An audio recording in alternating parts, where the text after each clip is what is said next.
Iran Israel উত্তেজনার মধ্যেই এবার আরেক পরমাণু শক্তিধর দেশ উত্তর কোরিয়া ছুড়ল একের পর এক মিসাইল। শুধু মিসাইল ছুড়েই থেমে থাকেনি পিয়ংইয়ং, সরাসরি সমর্থন জানিয়েছে তেহরানকে। উত্তেজনায় ঘি ঢেলে দিয়েছে কিম জং উনের যুদ্ধ ঘোষণার মতো হুঁশিয়ারি। ইরান থেকে উড়ে আসছে শত শত ক্ষেপণাস্ত্র, একের পর এক ধ্বংস হচ্ছে বেপরোয়া ইসরায়েলের দম্ভ আর অহংকার। খামেনির দেশ ইরান ধুলোই মিশিয়ে দিচ্ছে নেতানিয়াহুর অহংকার। নরওয়ের অবস্থানে মার্কিন প্রেসিডেন্ট ডোনাল্ড ট্রাম্প ইসরায়েলকে সহায়তা দেওয়ার ঘোষণার পর বিভক্ত হয়ে গেছে মার্কিন কংগ্রেস। একই সাথে জনগণের বিরোধিতা। একদিকে মিত্র ইসরায়েল চাইছে মারণাস্ত্র, অন্যদিকে জনবিক্ষোভ। আর তেহরানও হুঁশিয়ারি দিয়ে বলেছে তেল আবিবকে কোনো রকম সহায়তা করার পরিণাম আমেরিকার বিরুদ্ধেও ইরানের যুদ্ধ। এমন ইসরায়েল ও ইরানের হামলা পাল্টা হামলা দেখে চীন, রাশিয়া ও পাকিস্তান প্রকাশ্যে কথা বললেও অনেকটাই আড়ালে ছিলেন উত্তর কোরিয়ার প্রেসিডেন্ট কিম জং উন। তবে এবার সম্মুখে আসলেন পরমাণু শক্তিধর দেশের এই রাষ্ট্রপ্রধান। প্রকাশ্যে আসার পরই ইরানের পক্ষে অবস্থান নিয়ে ইসরায়েল ও যুক্তরাষ্ট্রকে দিলেন কঠোর হুঁশিয়ারি। আর আমেরিকা যাকে সাপোর্ট করবে তারই অবস্থা হবে চরম লেভেলে ইসরায়েলের মতন। প্রিয় দর্শক শ্রোতা, এবার কিন্তু ইসরায়েল আমেরিকা দুইজনেই কিন্তু মাপচি ফেরাচ্ছে সারা দেশে। কিন্তু অপরদিকে কিন্তু দক্ষিণ কোরিয়ার প্রধানমন্ত্রী চরম হুঁশিয়ারি দিয়েছে। রাশিয়া কিন্তু হাত মিলিয়েছে ইরানের সাথে। আজকের এই ভিডিওটি খুবই চমৎকার এবং চাঞ্চল্যকর। আশা রাখবো সম্পূর্ণ দেখবেন, তাহলেই সবকিছু বুঝতে পারবেন। ইসরায়েলের অবস্থা চরম থেকে চরম লেভেলে খারাপ। চলুন এই ভিডিওতে লাইক করে বিস্তারিত ভিডিওগুলো একের পর এক দেখে আসি। ইরান ইসরায়েল উত্তেজনার মধ্যেই এবার আরেক পরমাণু শক্তিধর দেশ উত্তর কোরিয়া ছুড়ল একের পর এক মিসাইল। শুধু মিসাইল ছুড়েই থেমে থাকেনি পিয়ংইয়ং, সরাসরি সমর্থন জানিয়েছে তেহরানকে। উত্তেজনায় ঘি ঢেলে দিয়েছে কিম জং উনের যুদ্ধ ঘোষণার মতো হুঁশিয়ারি। বৃহস্পতিবার সকালে উত্তর কোরিয়ার রাজধানী পিয়ংইয়ং এর সুনান থেকে একযোগে ছোড়া হয় 10টিরও বেশি মাল্টি লঞ্চার মিসাইল। গন্তব্য উত্তর পশ্চিম আকাশপথ। দক্ষিণ কোরিয়ার সামরিক বাহিনী জানায় এগুলো স্বল্প পাল্লার ব্যালিস্টিক মিসাইল, যা জাতিসংঘের রেজুলেশনের সরাসরি লঙ্ঘন। সামরিক বিশ্লেষকদের মতে এই মিসাইল ছোড়া নিছক কোনো সামরিক মহড়ার অংশ নয়, বরং আন্তর্জাতিক বার্তা। কারণ একদিকে যখন মধ্যপ্রাচ্য ইরান ইসরায়েল সংঘাতে উত্তাল, ঠিক তখন কিম জং উন জানিয়ে দিলেন ইরান একা নয়। প্রেসিডেন্ট কিম বলেন, আমরা আমাদের বন্ধুদের ত্যাগ করি না, ইরানকে আমরা পূর্ণ সমর্থন জানাই।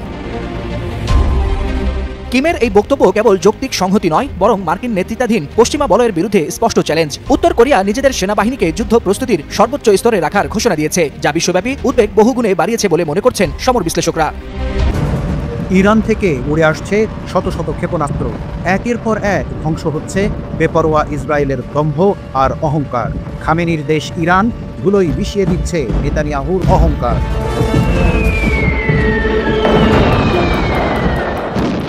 নতুন করে যুদ্ধের ইতিহাস লিখছে ইরান। ধ্বংস ছড়িয়ে পড়েছে ইসরায়েলের রামাত গান থেকে বেইর শেভা। ইরানের ছোড়া ব্যালিস্টিক ক্ষেপণাস্ত্র ইসরায়েলের একাধিক এলাকায় আঘাত এনেছে। সবচেয়ে ভয়াবহ ক্ষতির খবর পাওয়া গেছে তেল আবিবের রামাত গান অঞ্চলে অবস্থিত ইসরায়েলি স্টক এক্সচেঞ্জ ভবনে, যা ইসরায়েলের অর্থনীতির কেন্দ্রবিন্দু হিসেবে পরিচিত। মধ্যপ্রাচ্য ভিত্তিক সংবাদ মাধ্যম মিডল ইস্ট আইয়ের প্রকাশিত ছবিতে দেখা গেছে স্টক এক্সচেঞ্জ ভবনের বাইরে ছড়িয়ে আছে কাচের টুকরো আর ধ্বংসাবশেষ। আশেপাশের অফিস আর আবাসিক ভবনেও ক্ষতির চিহ্ন স্পষ্ট। এই হামলার শিকার হয়েছে দক্ষিণ ইসরায়েলের গুরুত্বপূর্ণ সোরোকা হাসপাতালও। বেইর শেভা শহরে অবস্থিত এই হাসপাতালের ক্ষতিগ্রস্ত স্থাপনাগুলো থেকে ছড়িয়ে পড়েছে আতঙ্ক।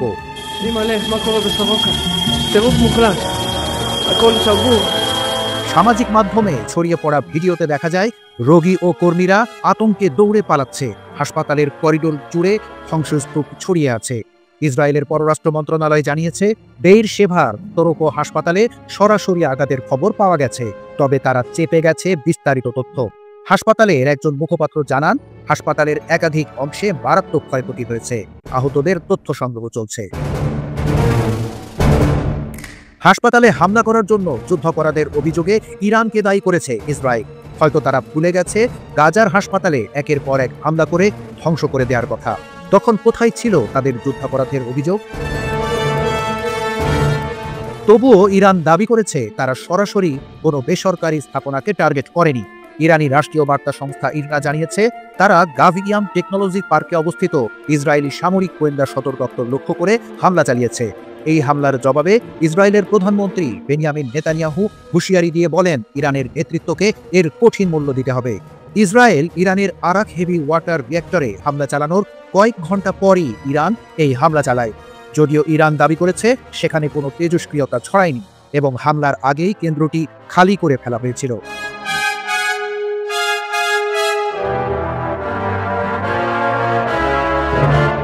গত শুক্রবার থেকে ইসরায়েল ইরানের সামরিক ও পরমাণু স্থাপনায় ধারাবাহিকভাবে হামলা চালিয়ে যাচ্ছে।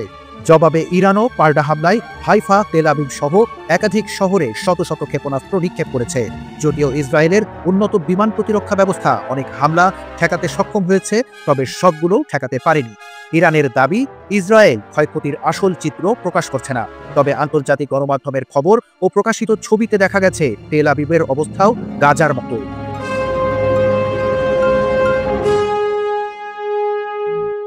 এদিকে মার্কিন প্রেসিডেন্ট ডোনাল্ড ট্রাম্প প্রথমে সংঘাত থেকে দূরে থাকলেও বর্তমানে মধ্যপ্রাচ্যে মার্কিন সামরিক উপস্থিতি বাড়িয়ে চলেছেন এবং ইরানে সরাসরি হামলার সম্ভাবনা বিবেচনা করছেন। ইরানের সর্বোচ্চ নেতা আয়াতুল্লাহ খামেনি হুঁশিয়ারি দিয়েছেন, যদি যুক্তরাষ্ট্র সরাসরি হামলায় জড়িয়ে পড়ে তবে তা তাদের জন্য হবে অপূরণীয় ক্ষতির সূচনা। নড়বড়ে অবস্থানে মার্কিন প্রেসিডেন্ট ডোনাল্ড ট্রাম্প। ইসরায়েলকে সহায়তা দেওয়ার ঘোষণার পর বিভক্ত হয়ে গেছে মার্কিন কংগ্রেস। একই সাথে জনগণের বিরোধিতা। একদিকে মিত্র ইসরায়েল চাইছে মারণাস্ত্র, অন্যদিকে জনবিক্ষোভ। আর তেহরানও হুঁশিয়ারি দিয়ে বলেছে, তেল আবিবকে কোনো রকম সহায়তা করার পরিণাম আমেরিকার বিরুদ্ধেও ইরানের যুদ্ধ। এমন পরিস্থিতিতে ইরান পাশে পেয়েছে তুরস্ক, রাশিয়া, চীন, পাকিস্তান ও আলজেরিয়াকে। সংঘাতের সপ্তম দিনে এখন সবচেয়ে বেশি চাপে মার্কিন যুক্তরাষ্ট্র। বিস্তারিত জানাচ্ছেন জাহিদুল আলম।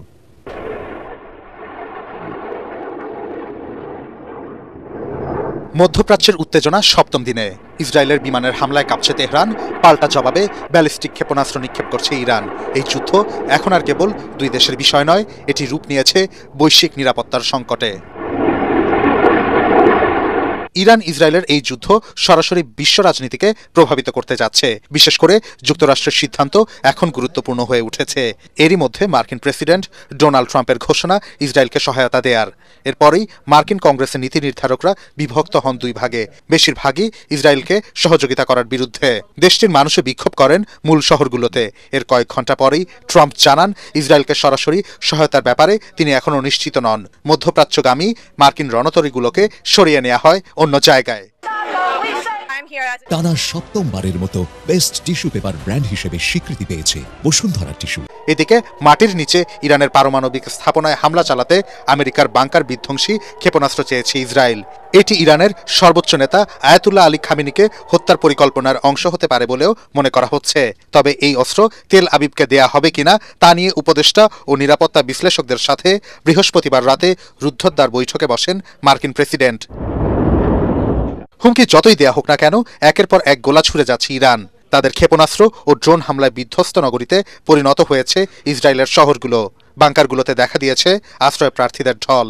পরে এক বিবৃতিতে তেহরান হুঁশিয়ারি দিয়ে বলেন, যুক্তরাষ্ট্র যদি সরাসরি যুদ্ধে জড়ায় তবে তা হবে অপূরণীয় ক্ষতির সূচনা। দেশটির সর্বোচ্চ নেতা আয়াতুল্লাহ আলী খামেনি ইসরায়েলিদের উদ্দেশ্য করে বলেন, যদি মৃত্যু না চাও তবে ইসরায়েল ছেড়ে পালাও। আর ইরানিদের উদ্দেশ্যে বলেন, তাদের এই যুদ্ধ ইসলামের জন্য। ইসরায়েলের পাশে আমেরিকার সমর্থন থাকলেও ইউরোপের বেশিরভাগ দেশ এর নিন্দা জানিয়েছেন। যুদ্ধক্ষেত্রে ইরান কিন্তু একাও নয়, পাশে পেয়েছে তুরস্ক, রাশিয়া, চীন, পাকিস্তান ও আলজেরিয়াকে। রুশ মুখপাত্র দিমিত্রি পেসকভ হুঁশিয়ারি দিয়ে বলেন, যুক্তরাষ্ট্র যদি ইরানে হস্তক্ষেপ করে তাহলে তা হবে ভয়াবহ উত্তেজনার শুরু। উত্তর কোরিয়াও তাদের ব্যালিস্টিক ও হাইপারসনিক ক্ষেপণাস্ত্রের মহড়া শুরু করে বৃহস্পতিবার থেকে। তবে এখনও নীরব পার্শ্ববর্তী ইসলামী দেশগুলো। বিশ্ববাসী অপেক্ষায় কবে এই সংঘাত থামবে। যদি না থামে তাহলে সংঘাতে জড়াবে বড় পরাশক্তিগুলো, যা দুনিয়া জুড়ে ডেকে নিয়ে আসতে পারে ভয়াবহ বিপর্যয়। ইসরায়েল ও ইরানের হামলা পাল্টা হামলা দেখে চীন, রাশিয়া ও পাকিস্তান প্রকাশ্যে কথা বললেও অনেকটাই আড়ালে ছিলেন উত্তর কোরিয়ার প্রেসিডেন্ট কিম জং উন। তবে এবার সম্মুখে আসলেন পরমাণু শক্তিধর দেশের এই রাষ্ট্রপ্রধান। প্রকাশ্যে আসার পরই ইরানের পক্ষে অবস্থান নিয়ে ইসরায়েল ও যুক্তরাষ্ট্রকে দিলেন কঠোর হুঁশিয়ারি। আর এই হুঁশিয়ারির পরপরই কোনো কথা না বলে ছুড়লেন 10টিরও বেশি মাল্টি লঞ্চার মিসাইল। ইরানের গত কয়েকদিনের টানা হামলায় ইসরায়েলের অবস্থা এমনিতেই নাজুক। তার উপর পরমাণু শক্তিধর কিম জং উনের এমন আচরণ দেখে অবাক হয়েছে গোটা বিশ্ব। তবে কি যুদ্ধের মোড় নতুন দিকে গড়াচ্ছে? এদিকে যুক্তরাষ্ট্র ইসরায়েলকে ইরানের হামলার অনুমোদন দিয়েছে। সরাসরি যুদ্ধে না জড়ালেও পিছন থেকে মূল কলকাঠি নাড়ছে ডোনাল্ড ট্রাম্প। আর এই ট্রাম্পকেই কি হুঁশিয়ারি দেওয়ার জন্য মিসাইল ছুড়লেন কিম জং উন? ইসরায়েল ও ইরানের যুদ্ধে একদিকে ইসরায়েলের পক্ষ নিয়েছে যুক্তরাষ্ট্র, ব্রিটেন, ফ্রান্স, ভারত, অন্যদিকে ইরানের পক্ষে অবস্থান নিয়েছে রাশিয়া, চীন, পাকিস্তান ও উত্তর কোরিয়া। তবে কি তৃতীয় বিশ্বযুদ্ধের মুখোমুখি হচ্ছে সারা বিশ্বের মানুষ? আর মিসাইল ছুড়ে সেই অবস্থানই কি জানান দিলেন কিম জং উন? বৃহস্পতিবার রাজধানী পিয়ংইয়ংয়ের কাছে সুনান থেকে উত্তর পশ্চিম দিকে 10টিরও বেশি মাল্টি লঞ্চার মিসাইল ছুড়ে পারমাণবিক শক্তিধর উত্তর কোরিয়া, এমনটি জানিয়েছে দক্ষিণ কোরিয়ার সামরিক বাহিনী। জাতিসংঘের নিরাপত্তা কাউন্সিলের রেজুলেশন অনুযায়ী উত্তর কোরিয়া ব্যালিস্টিক মিসাইল ব্যবহার করতে পারবে না। তবে দেশটি এসব নিষেধাজ্ঞা তোয়াক্কা না করেই আবারও একসাথে 10টিরও বেশি মিসাইল ছুড়েছেন, এমনটি জানিয়েছে বার্তা সংস্থা রয়টার্স। এদিকে সরকারি এক ভাষণে ইসরায়েল ও ইরান ইস্যুতে উত্তর কোরিয়ার প্রেসিডেন্ট কিম জং উন বলেছেন, এই যুদ্ধে ইরান একা নয়, উত্তর কোরিয়ার সেনাবাহিনীকে যুদ্ধ প্রস্তুতির সর্বোচ্চ স্তরে নিয়ে আসা হয়েছে। আমরা কঠিন সময়ে আমাদের মিত্রদেরকে ত্যাগ করি না, আমরা ইরানকে সম্পূর্ণরূপে সমর্থন করি। মার্কিন যুক্তরাষ্ট্রের সামরিক আগ্রাসন এবং চাপ নীতি আমাদের জানা, আমরা আমাদের বন্ধুদের পাশে দাঁড়িয়ে আছি। আর কিমের এমন কথার পরই অনেকটা চাপে পড়েছে ইসরায়েল ও যুক্তরাষ্ট্র। তিতামিডা বোঝে না, পাগলারে জিলাপি দিও না।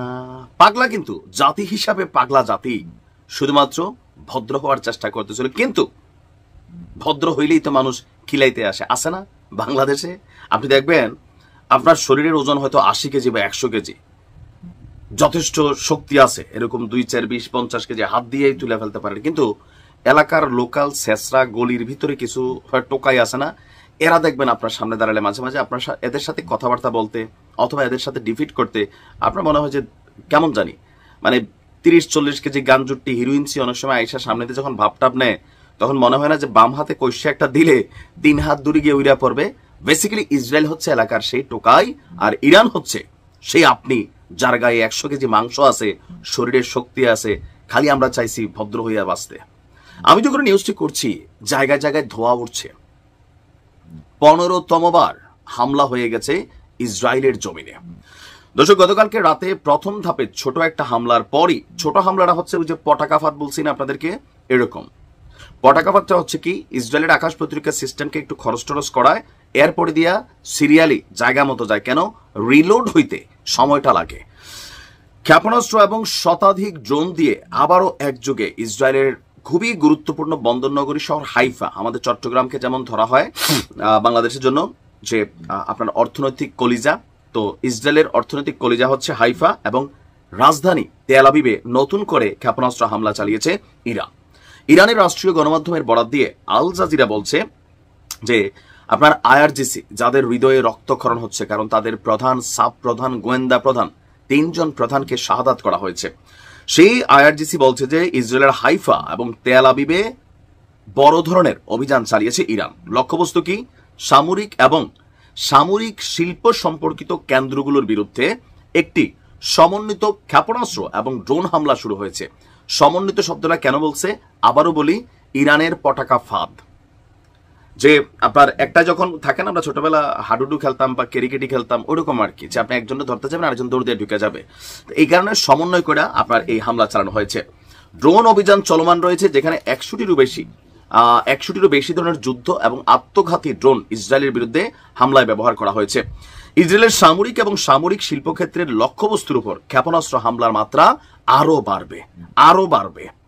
আপনার এখানে সামরিক শিল্পক্ষেত্রের লক্ষ্যবস্তু বুঝছেন তো, যেমন ধরেন একটা বোমা তৈরি করা হয় অথবা একটা যে ক্ষেপণাস্ত্র বা মিসাইল তৈরি করা হয়, ইসরায়েলের কিন্তু নিজস্ব সামরিক কারখানাগুলো আছে। তো সেই কারখানাগুলো যেগুলোতে উৎপাদন করা হয়, উৎপাদনের পর যেখানে রাখা হয় হাব অথবা মজুদাগার, এবার এই জিনিসগুলাতেই আপনার হামলার লক্ষ্যবস্তু নির্ধারণ করেছে ইরান। একই সঙ্গে এই যে জিনিসগুলা, এগুলো যে এলাকায় আছে আশেপাশে কিন্তু আপনার ব্যাপক জনগণের বসবাস আছে। ইরান বলছে এই অঞ্চলগুলো ছেড়ে ইসরায়েলের জনগণ যেন তারা নিরাপদ দূরত্বে সরে যায়। আজকে রাতে যেই পরিমাণ ক্ষয়ক্ষতি হয়েছে, কানে কানে শুনতেছি পশ্চিমাদের একটার ধরছে, ওইটার খবরটা হয়তো একটু পরে আমরা পাবো, এটা মানে যাচাই বাছাই করে নেই, হ্যাঁ ইনশাল্লাহ। তো আজকে রাতের এই হামলায় ইরানের দাবি যে তাদের 80% ক্ষেপণাস্ত্র আপনার ইসরায়েলের অভ্যন্তরে প্রবেশ করেছে। এটা ইনশাল্লাহ 100% হবে। বিখ্যাত মার্কিন পত্রিকা ওয়াল স্ট্রিট জার্নাল গতকাল একটা রিপোর্ট করেছে, যেটা নিয়ে সারা পৃথিবীতেই বেশ তোলপাড় পড়ে গেছে বলা যায়। ইরান ইসরায়েল সংকট নিয়ে রিপোর্টটা বাংলাদেশেরও অনেকগুলো মিডিয়া এটাকে পাবলিশ করেছে, খুবই গুরুত্বপূর্ণ। এবং এই খবরটা শেষ পর্যন্ত ইরানিয়ানদের জন্য সুখবর না দুঃসংবাদ, সেই প্রশ্ন আমি তুলতে চাই। মানে এটা আমি ব্যক্তিগতভাবে মনে করি এটাকে যে কোনো দিক থেকে দেখা সম্ভব। এটা ইরানের জন্য চমৎকার একটা সুখবর, আবার এটা ইরানের জন্য একটা বিপর্যয় তৈরি করতে পারে। খবরটা নিয়ে একটু কথা বলি। সেটা হচ্ছে, আমি ওয়াল স্ট্রিট জার্নালের যে ভিডিও ভার্সন, এটা নিয়ে একটা ভিডিও তারা করেছেন, আমি আমার মন্তব্যে এটা দিয়ে দেব, আপনারা একটু দেখে নেবেন। খবরটা হচ্ছে ইরানের কাছে যে পরিমাণ মিসাইলের স্টক পাইল আছে সেটাকে ইন্টারসেপ্ট করার মতো যথেষ্ট মিসাইল ইসরায়েলের কাছে নেই। এমনকি এই অঞ্চলে আমেরিকাও ইরানিয়ান মিসাইল ইন্টারসেপ্ট করছে, তাদের কাছেও খুব ভালো স্টক আছে সেরকম না। তার মানে টেকনিক্যালি ব্যাপারটা এইরকম, ইরান যদি তার অ্যাটাক কন্টিনিউ করে যেতে পারে একটা সময় সে অনেক ব্রেক থ্রু পাবে। এই মুহূর্তে যে পার্সেন্টেজের হিট সে করতে পারছে তার হিটের পার্সেন্টেজ আরও অনেক বেশি বেড়ে যাবে। রিপোর্টে যা বলা হয়েছে সেটা একটু বলি। সেটা হচ্ছে ইরান যেহেতু তার ব্যালিস্টিক মিসাইলগুলো দিয়ে মূল আক্রমণ করছে, অনেক দূর থেকে আসছে, তার ড্রোন এবং ক্রুজ মিসাইলও আছে, কিন্তু তার মূল থ্রেট ইসরায়েলের জন্য ব্যালিস্টিক মিসাইলস। আমি আগেও একদিন বলেছি আপনাদের ক্রুজ মিসাইলগুলো আর বিশেষ করে ড্রোনগুলো পাঠানো হচ্ছে তার যে এয়ার ডিফেন্স সিস্টেম আছে এটাকে স্যাচুরেট করে ফেলার জন্য। একসাথে যখন প্রচুর টার্গেট ঢোকে সে এগুলোকে নিউট্রালাইজ করতে ব্যস্ত হয়ে পড়ে এবং তখন ওই মাঝে অতি উচ্চ গতির ব্যালিস্টিক মিসাইলগুলো আঘাত করে।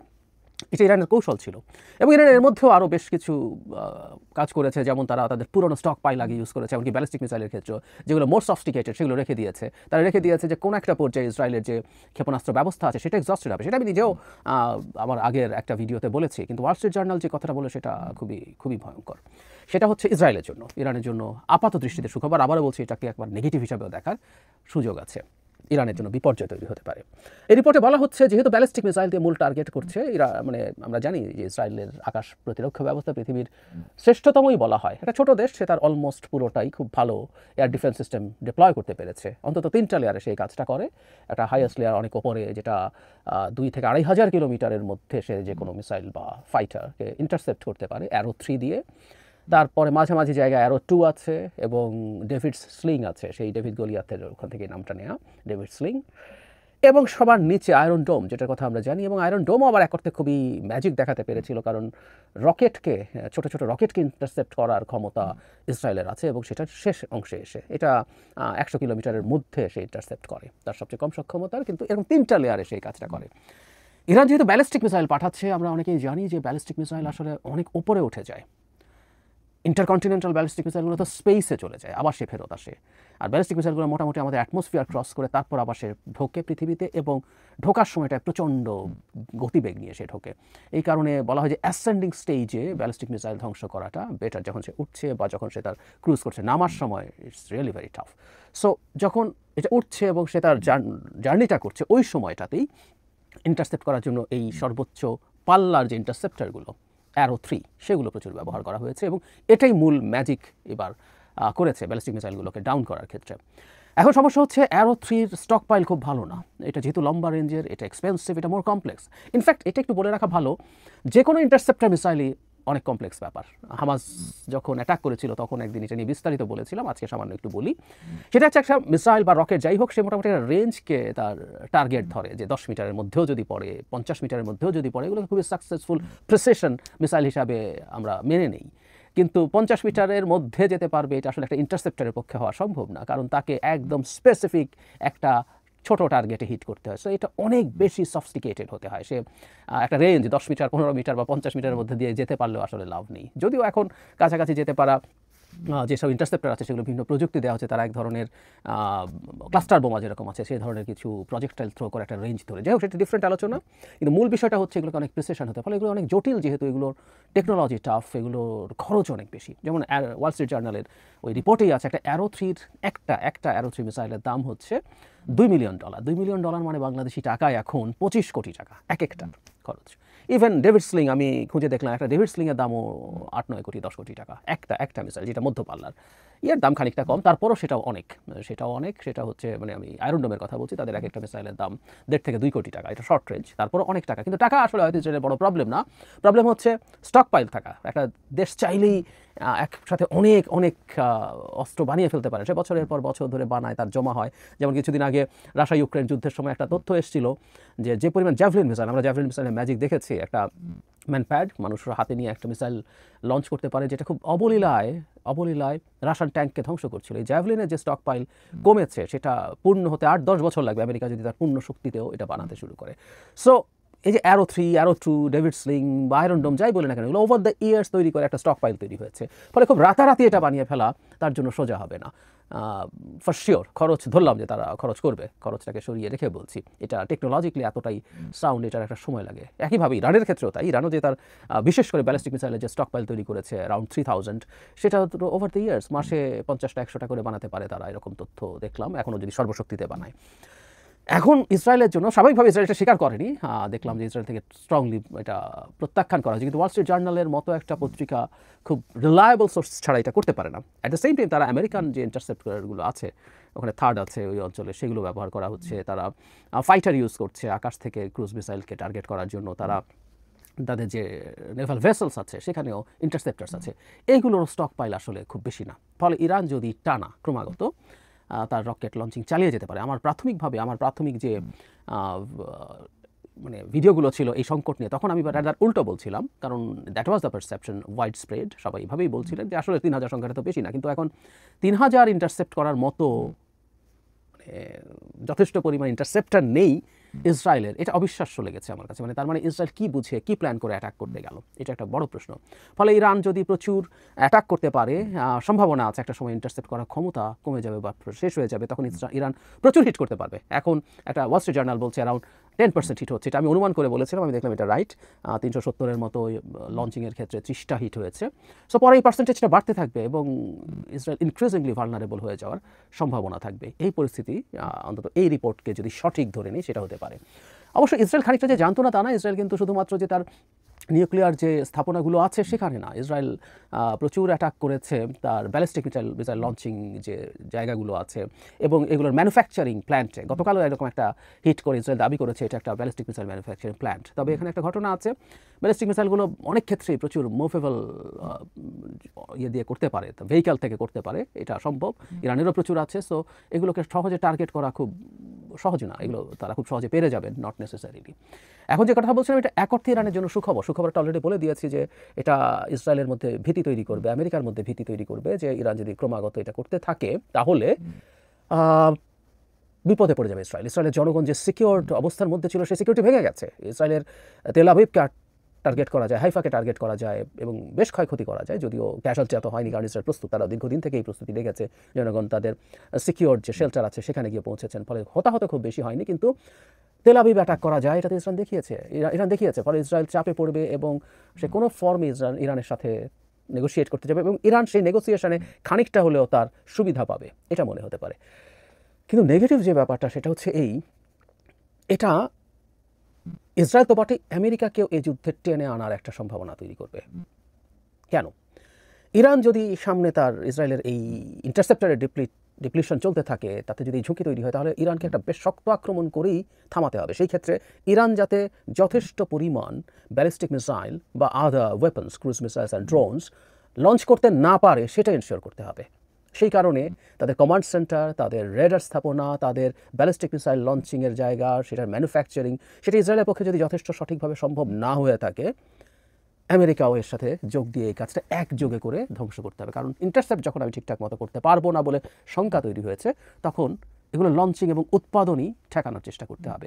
ফলে এই তথ্যটা ইরানের ওপরে আক্রমণ অনেক বেশি বাড়িয়ে দেওয়ার প্রবাবিলিটি তৈরি করেছে বলে আমি মনে করি, এবং আমেরিকাকে এই যুদ্ধে আসার ক্ষেত্রে এটা ইনসেন্টিভাইজ করতে পারে। এটা ওয়াল স্ট্রিট জার্নাল বলেছে, কিন্তু এই তথ্য আমেরিকার গোয়েন্দাদের কাছে না থাকার কোনো কারণ নেই। এগুলো খুবই ক্লাসিফাইড তথ্য, তারপরও টোটাল ইন্টারসেপ্টার্স আমেরিকান এবং ইসরায়েলিদের মিলে সেটাকে আউটনাম্বার করতে পারে যদি ইরানের মিসাইল, এটা অ্যালার্মিং বোধ হবে তাদের জন্য। সো এই খবরটা আমেরিকার যুদ্ধে আসার সম্ভাবনা বেশ বাড়িয়ে দিচ্ছে। আমরা এর মধ্যে দেখেছি জনাব ডোনাল্ড ট্রাম্প মিটিং করে তিনি জানিয়েছেন যে তিনি যে কোনোটাই করতে পারেন। গতকাল আমি বলছিলাম যে এই ভদ্রলোক আসলে কী করবেন, ইটস নট শিওর।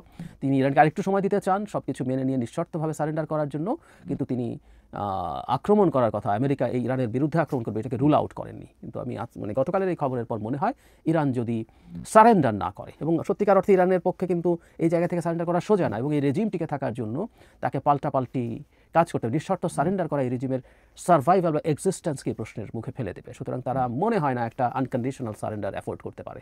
সো তা যদি না হয়, আমেরিকা ইরানে যতটুকু ভাবা হচ্ছিল তার চেয়ে বেশি অ্যাটাক করে, প্রাথমিকভাবে বলা হচ্ছিল তারা তাদের 2-3টা ইউরেনিয়াম সমৃদ্ধকরণ যে প্ল্যান্ট আছে সেগুলোতে অ্যাটাক করবে। আমি গতকাল এটা ভিডিও করেছি যে BO-57 দিয়ে হিট করবে, তাও হবে কি হবে না, একটা দিয়ে একটা গর্ত তৈরি করবে, এটা হবে না, ওটা আরেকটা ফেলবে, এভাবে করে করে করে যাওয়া যায় কিনা, নানান ইফস অ্যান্ড বাটস আছে। সো আমেরিকা এগুলো করতে পারে, করবে, কিন্তু আমেরিকা সম্ভবত আরও অনেক স্ট্র্যাটেজিক টার্গেটে হিট করবে ইরানকে। এটা প্রিয় দেশবাসী, শুরু থেকে শেষ পর্যন্ত যারা এই ভিডিওটি দেখেছেন সকলকে জানাই অসংখ্য অসংখ্য ধন্যবাদ।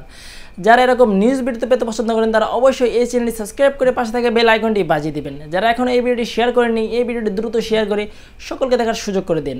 আজকের মতন এই পর্যন্ত, দেখা হচ্ছে পরবর্তী কোনো ভিডিও নিয়ে ইনশাল্লাহ।